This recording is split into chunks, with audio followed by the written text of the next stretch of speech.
మనం చదువుకున్న ఈ వాక్య భాగంలో మనం చదివిన ఈ వచనానికంటే ముందు ఒక సంఘటన జరిగింది.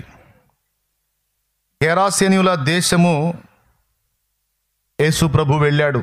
సముద్రం మీద ప్రయాణం చేసి, దోణి మీద ప్రయాణం చేసి ఆ గెరాసేనీయుల దేశమునకు వెళ్ళాడు.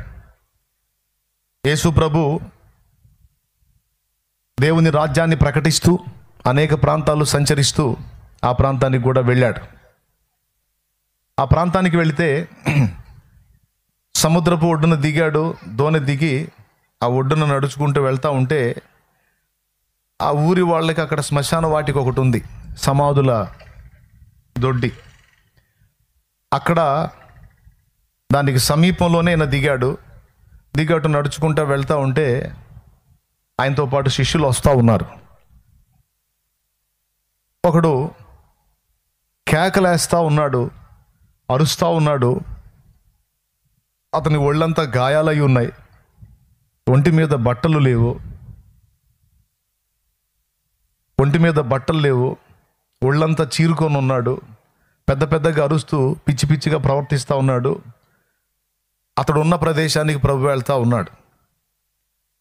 అతడు పరిగెత్తుకుంటా యేసు ప్రభు దగ్గరకు వచ్చి ఆయన పాదాల దగ్గర సాగిలపడ్డాడు. ఇంతకు ఎవరతను అని పరిశీలిస్తే ఆ ఊరివాడే పాపం. అతనికి దురాత్మ పట్టింది, ఒకటి కాదు. ఆ శరీరంలో దాదాపు 2000 కంటే ఎక్కువైన దురాత్మలు అతన్ని వాడుకుంటా ఉన్నాయి. ఒక మానవ దేహాన్ని ఎన్ని దురాత్మలు వాడుకునే అవకాశం ఉందో ఇక్కడ స్పష్టంగా యేసు ప్రభు రాయించాడు తన గ్రంథంలో. మనం అనుకుంటాం సహజంగా ఒక శరీరాన్ని ఒక దయ్యం వాడుకుంటుంది లేదా ఒక దురాత్మ వాడుకుంటుందేమో అని. కానీ ఈ ఆత్మలకి మానవ శరీరాన్ని వాడుకోవడానికి అవి ఇష్టపడితే ఇంచుమించు ఒక దేహములో 2000 కంటే ఎక్కువ దురాత్మలు ఉండే అవకాశం ఉంది అనేది ఇక్కడ స్పష్టమవుతుంది.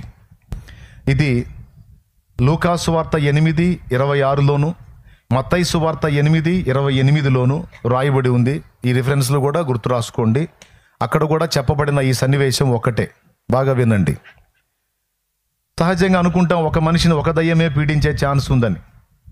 మరో చోట లూకా సువార్త 11:13 మనం చూడగలిగితే, 11 కాదు, ఒక నిమిషం ఆగండి, నేను చూపిస్తాను.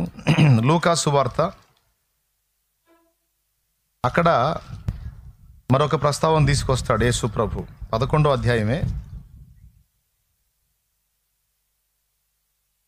11వ అధ్యాయం 24వ వచనం చూస్తే, అపవిత్రాత్మ ఒక మనుషుని వదిలిపోయిన తరువాత, జాగ్రత్తగా గమనించండి, అది నీరు లేని చోట్లెల్లా తిరుగుచుండును, విశ్రాంతి దొరకనందున నేను విడిచి వచ్చిన నా ఇంటికి, ఇల్లంటే ఒళ్ళండి మన శరీరం, నేను విడిచి వచ్చిన నా ఇంటికి తిరిగి వెళ్ళుదును అనుకొని వచ్చి ఆ ఇల్లు ఊడ్చి అమర్చినుట చూచి వెళ్ళి తనకంటే చెడ్డవైన మరి 7 దయ్యములను, అంటే అపవిత్రాత్మలను రాశాడు అక్కడ, వెంటబెట్టుకొని వచ్చును, అవి అందులో ప్రవేశించి అక్కడనే కాపురముండును, అందుచేత ఆ మనుషుని కడపటి స్థితి మొదటి దానికంటే చెడ్డదగుందని చెప్పాను. ఒక మనుషుని శరీరాన్ని గురించి ఇల్లు అని మాట్లాడాడు.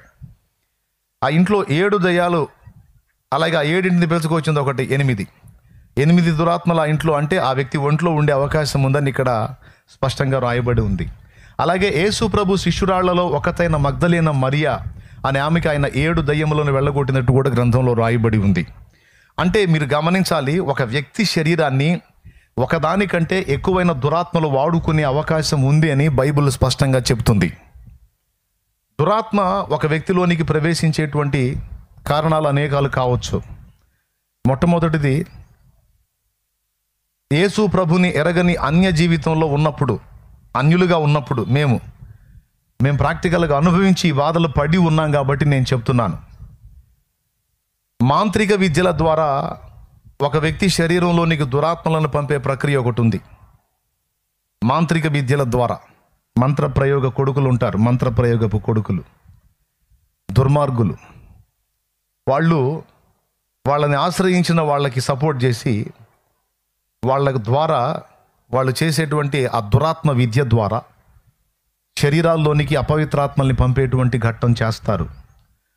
అందుకే మాంత్రికులు నరకాగ్నికి వెళ్తారని ప్రకటన గ్రంథము 21వ అధ్యాయము 8వ వచనంలో రాయబడి ఉంది. ప్రకటన గ్రంథం 21:8 ఇంట్రెస్ట్ ఉంటే దన్మని తిప్పు, లేకపోతే రిఫరెన్స్ రాసుకుని వదిలే. పిరికివారును, అవిశ్వాసులను, అసహ్యులను, నరహంతకులను, వ్యభిచారులను, మాంత్రికులను, విగ్రహారాధికులను. అక్కడ చెప్పాడు స్పష్టంగా, మాంత్రికులు. వీరందరూ అగ్ని గంధకములతో మండు గుండములలో పాలు పొందుదురు, ఇది రెండవ మరణం అన్నాడు. వీళ్ళు నరకానికి పోతారని. ఎలా, ఎందుకు ఆ ప్రయోగాలు జరుగుతాయి? ఈర్ష్యను బట్టి జరుగుతాయి, అసూయను బట్టి జరుగుతాయి, ఓర్వలేని స్థితిని బట్టి జరుగుతాయి. ఇప్పుడు ఒక సమాజంలో రెండు కుటుంబాలు ఉన్నాయి. ఇద్దరు ఒకేసారి జీవితాన్ని ప్రారంభించారు. ఒకడు పచ్చగా కళ్ళకళ్ళాడుతూ ఎదిగిపోతూ ఉన్నాడు, ఒకడేమో అణగారిపోతూ ఉన్నాడు. మానవ నైజం ఏంటంటే, ఆదాము నుండి సంక్రమించిన పాప నైజం పక్కవాడు ఎదుగుతుంటే ఓర్వలేడు. ఈర్ష్య, అసూయ, ద్వేషం. వీడు నేను కూడా బాగుపడతాలే, వాడిని దీవించిన దేవుడు నన్ను కూడా దీవిస్తాడులే అని కొంచెం ఓర్చుకుంటే బాగానే ఉంటుంది. వీడు ఓర్చుకోకపోగా నేను నాశనం అవుతున్నాను, వాడెందుకు పచ్చగా ఉండాలో, వాడెట్ట నాశనం అవుతాడు, వాడిని ఎట్ట నాశనం చేయాలి అనే ఆలోచనతో ఎదుటి వాళ్ళని ఎలా డ్యామేజ్ చేయాలని ఆలోచించేటువంటి అసూయ పరులు, ఈర్ష్య పరులు సమాజాల్లో ఉంటారు. కక్ష కడతారు.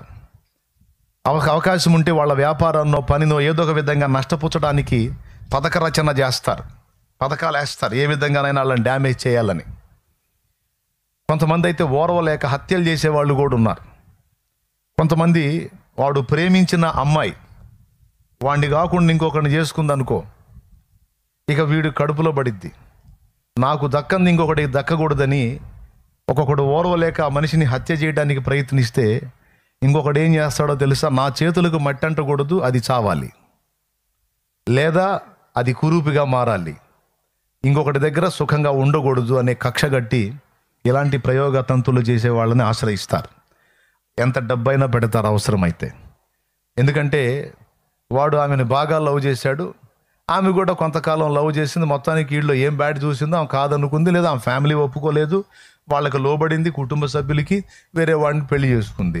నన్ను మోసం చేస్తావా నువ్వు అని వీడు కక్ష కట్టాడు. కక్ష కట్టి నిన్ను బతకనేనని పథక రచన చేస్తాడు. చేతులకు మట్టి అంటకుండా అవతల శాల్తీ గల్లంత కావాలంటే మాంత్రిక విద్య ఒక్కటే. ఇంకా ఏది వాడు హత్య చేసినా లేకపోతే ఇంకొకటి చేసినా దొరికిపోతాడు. దొరకకుండా అవతల డ్యామేజ్ అవ్వాలంటే ఈ మంత్ర ప్రయోగ తంతులు. అందుకోసం ఎక్కువ శాతం మంది ఈ మాంత్రిక విద్యలను ఆశ్రయిస్తూ ఉంటారు. ఇలాంటి వ్యక్తులు సమాజంలో ఉన్నారు. కొంతమంది సమాజంలో ఉన్న వ్యక్తులు అందంగా ఉంటే కూడా చూసి ఓర్వలేరు. కొంతమంది పురుషులను చూసి ఓర్వలేక వాళ్ళకి ప్రయోగ తంతులు చేస్తారు. కొంతమంది అందమైన స్త్రీలను చూసి ఓర్వలేక వాళ్ళకు కూడా దురాత్మ ప్రయోగాలు చేస్తూ ఉంటారు, ఓర్వలేక. ఇవన్నీ ఒట్టి కథలు అనుకుంటారు చాలామంది. కాదు, ఇలాంటి తంతులు ఉన్నాయి. ద్వితీయోపదేశ కాండము 18వ అధ్యాయం 10వ వచనం మీరు చూడగలిగితే దాదాపు 9 రకాల విద్యలను గురించి అక్కడ మాట్లాడతాడు.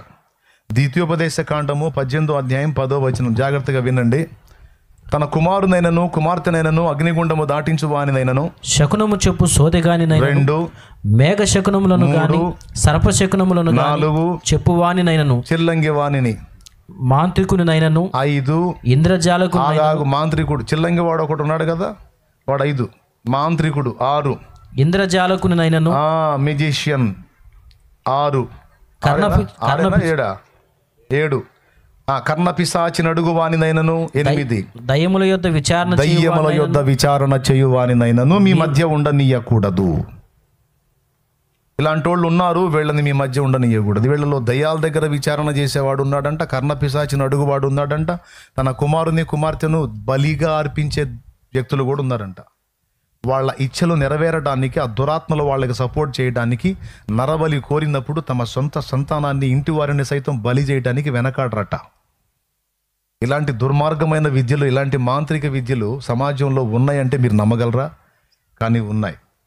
సాతాను ద్వారా ప్రేరేపించబడి కొంతమంది తమను తామే వాటికి అప్పగించుకునే వాళ్ళు ఇలాంటి ప్రయోగతంతులు కొడిగడతారు. అర్థమైందా? వాళ్ళు దేవుడిని ఆశ్రయించరు కానీ దుష్టశక్తులను ఆశ్రయిస్తారు. ఆ దుష్టశక్తులను ఆవాహనం చేసుకొని వాటితో ఒప్పందం చేసుకుంటారు. అవి కోరిన పనులన్నీ వీళ్ళు చేస్తూ ఉంటారు. అలాంటి ప్రయోగ తంతులలో వాళ్ళు ఎంత అసహ్యమైన పనులు చేస్తారంటే, వాడు విసర్జించిన అశుద్ధాన్ని కూడా వాడు తినాలి, వాడు విసర్జించినటువంటి మూత్రాన్ని కూడా వాడు తాగాలి. అలాంటి పనులు కూడా ఒడిగడతారు. ఎందుకు? ఆ దురాత్మలు వాళ్ళని ఆమోదించడానికి, వాటి పరీక్షలలో వీళ్ళు నెగ్గటానికి అలాంటి నీచమైన పనులు కూడా చేయడానికి ఇష్టపడి విద్యలను అభ్యసించేటువంటి వ్యక్తులు సమాజంలో ఉంటారు, మనకు అర్థం కాదు. దేవునికి స్తోత్రం. ఇవన్నీ నువ్వు ఎలా చెప్తున్నావు, నీకు ఎలా తెలుసు అంటే, ఆల్రెడీ ఇలాంటి వాటి చేత మేము శోధించబడి, బాధించబడి, వేధించబడి, నలగగొట్టబడి, చితికి ఛిద్రమై, చివరికి టోటల్ ఫ్యామిలీ కొలాప్స్ అయ్యేటువంటి పరిస్థితుల్లో మేము ఆరాధించినటువంటి వాళ్ళు, మొక్కిన వాళ్ళు, తిరిగిన గుళ్ళు, గోపురాలు, చేసిన భక్తి, పూజ, పునస్కారాలు అన్నీ ఏది సపోర్ట్ చేయకపోగా కుటుంబం మొత్తం కలిసి ప్రాణాలు తీసుకోవాలనే ఆలోచనలోకి వెళ్ళినప్పుడు ఆ మరుసటి రోజు రాత్రి జీవం గల దేవుడు, నిజమైన దేవుడు, అసలైన దేవుడు, ప్రాణమిచ్చిన దేవుడు, దేవుడు అనడానికి యోగ్యుడైన వాడు నన్ను దర్శించాడు. ఆయన పేరు నజరేయుడగు యేసు.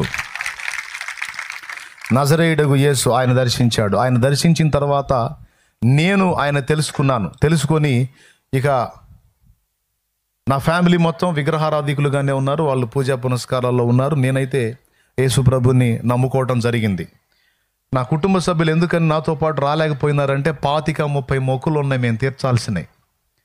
కాబట్టి అవి తీర్చకపోతే మళ్ళీ వాళ్ళు ఏమన్నా డ్యామేజ్ చేస్తారేమో అని ఆల్రెడీ అప్పుల పాలు అయిపోయి ఉన్నాం. ఇంట్లో ఒక మనిషి చనిపోయి ఉంది. కాబట్టి ఇంకా వాళ్ళకి మేము చేయాల్సిన మొక్కుబడులు చేయకపోతే, తీర్చాల్సినవి తీర్చకపోతే మాకేదన్నా చేస్తారేమో, మాకేదన్నా డ్యామేజ్ అవుతుందేమో ఇంకా అని భయపడి, మరి వాళ్ళు నేను యేసు ప్రభుని నమ్ముకుంటాను అమ్మా అని చెప్పినా కూడా వాళ్ళు ధైర్యం చేయలేకపోయారు. పోతే నువ్వు మేము ఈ మొక్కులన్నీ తీర్చాలి అని వాళ్ళు సాహసం చేయలేకపోయారు. అయితే నేనైతే యేసు ప్రభు దగ్గరికి వెళ్ళాను. ఆయన నన్ను దర్శించిన తర్వాత, యేసు ప్రభు దగ్గరికి వెళ్ళిన తర్వాత, ఆయన గురించి తెలుసుకున్న తర్వాత, ఆయన నాతో మాట్లాడిన తర్వాత ఇక ఎక్కువ తడవ చేయలేదు. నేను నాకు కుదిరినప్పుడల్లా తిరుపతి వెళ్ళి తలనీలాలు అర్పించి వచ్చేవాడిని. నాకు 2 కొడుకులు, 2 బొడ్డోళ్ళు. వాళ్ళలో ఒకడికి పిలకేశాం, అక్కడ తీయాలి జుట్టని. అర్థమైందా? ఇక యేసు ప్రభు నన్ను దర్శించిన తర్వాత ఇక ఏ మొక్కుబడి నేను తీర్చలా. ఆశ్చర్యం ఏంటంటే మా వాళ్ళని కూడా తీర్చనిలా. దేవునికి స్తోత్రం. ముందు నేను సాహసం చేశాను. ఎందుకంటే యేసు ప్రభుని గురించి నాకు స్పష్టంగా అర్థమైంది. ఎప్పుడైతే యేసు ప్రభు రెక్కల నీడలోనికి వెళ్ళిపోయానో, యేసు ప్రభు నాతో మాట్లాడటం మొదలుపెట్టాడో, అవన్నీ నేను నా కుటుంబానికి చెప్పి నా కుటుంబంతో మాట్లాడటం మొదలుపెట్టాను. మాట్లాడటం మొదలు పెడితే వాళ్ళు రావాలనే ఆశ ఉన్నప్పటికీ ధైర్యం చేయలేకపోతున్నారు. అప్పుడు నేను తెగించి ఓ పని చేశాను. మంగళ షాప్కి వెళ్ళాను, శుభ్రంగా కటింగ్ చేయించుకున్నాను. మొక్కు కదా, ఇక మొక్కు లేదు, ఏం లేదు, శుభ్రంగా కటింగ్ చేయించుకున్నాను. ఈయన్ని కూడా తీసుకెళ్ళి ఆ పిల్లక తీపిచ్చేశాను. వాడిని కూడా తీసుకెళ్ళి పిల్లకి తీపిచ్చాను.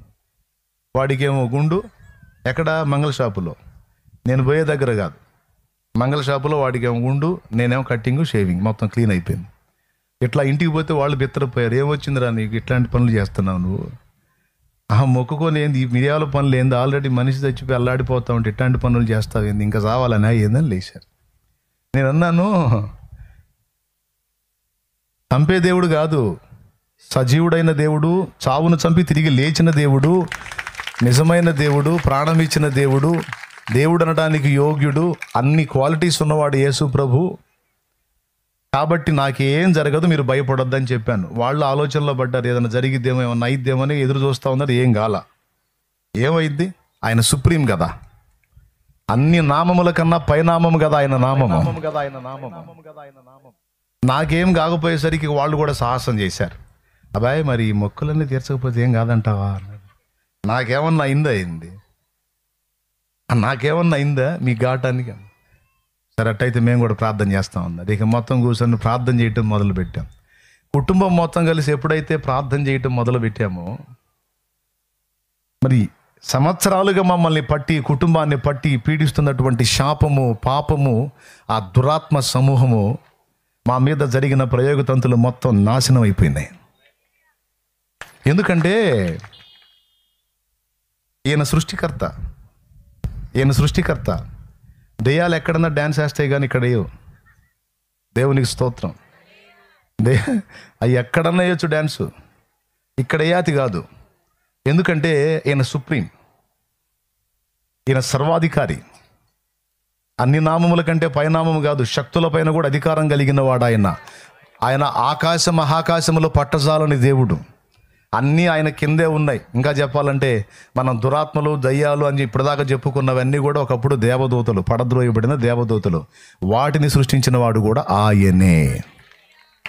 కాబట్టి యేసు ప్రభు రక్తంలో కడగబడని స్థితిలో ఉన్న అన్యజనులను అవి శోధించే అవకాశం ఉంది, వేధించే అవకాశం ఉంది, మంత్రప్రయోగాలు చేస్తే అవి పారే అవకాశం కూడా ఉంది. ఎవరి మీద? యేసు ప్రభుని ఎరగని అన్యజనుల మీద.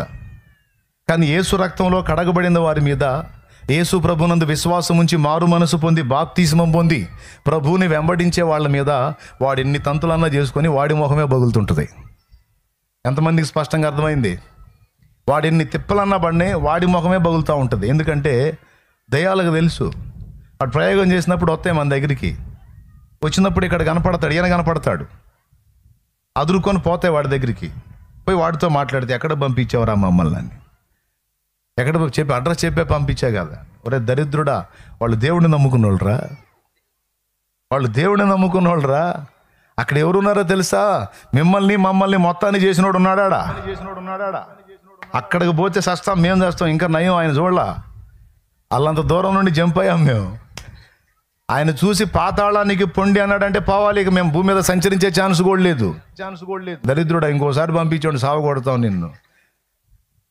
ఆయనని విశ్వసించని వ్యక్తులు ఎవరైతే ఉన్నారో, ఆయనని నమ్ముకోని వాళ్ళు ఎవరు ఉన్నారో వాళ్ళ దగ్గరకు పంపించి వాళ్ళు పనిచేస్తాం అంటే.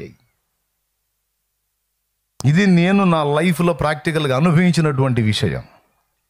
ఎప్పుడైతే ఆయన రక్తంలో కడగబడి పరిశుద్ధపరచబడ్డామో మా మీద జరిగిన ప్రయోగ తంతులన్నీ నాశనం అయిపోయినాయి. ఒక్కడి కూడా ఇక నెరవేరలా. ఇది మీకెందుకు చెప్తున్నానంటే, ఒక వ్యక్తిని దురాత్మలు పట్టేదానికి రకరకాల కారణాలు ఉన్నాయి. వాటిలో ఒక కారణం మాంత్రిక శక్తుల ద్వారా కూడా దురాత్మలను కుటుంబాల్లోకి, వ్యక్తులలోనికి ప్రవేశపెట్టే ఛాన్స్ ఉంది.